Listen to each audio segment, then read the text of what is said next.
Up for 3 awards, Clooney made Oscar history by becoming the first person nominated for acting in one movie and directing another. We're the ones who talk about AIDS when it was just being whispered, and we talked about civil rights when it wasn't really popular. I'm proud to be a part of this academy, proud to be part of this community, and proud to be out of touch. And I thank you so much for this.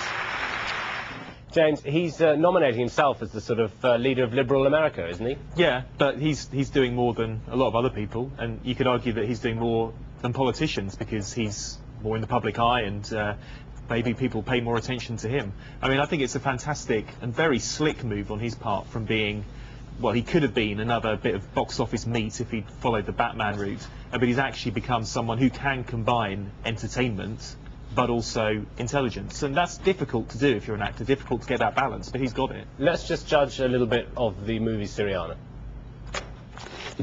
They let young people march in the street, and the next day they shut down 50 newspapers.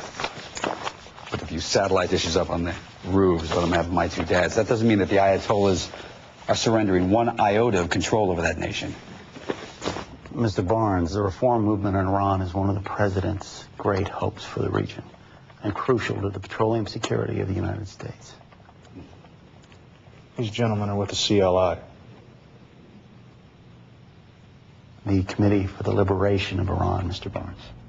It's worth saying, Jaspreet, that another of George Clooney's films, Good Night and Good Luck, got nothing.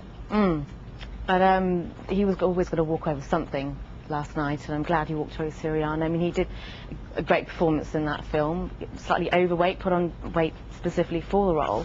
Oscars love that, don't they? They do, you know, Yeah. you transform yourself, put a bit of weight, grow a beard, and you're guaranteed a trophy. Especially if you're a woman. But he's so popular. He, you know, the film fraternity love him, and his peers have voted for him, and I'm not surprised. Okay. Actress Rachel Weisz.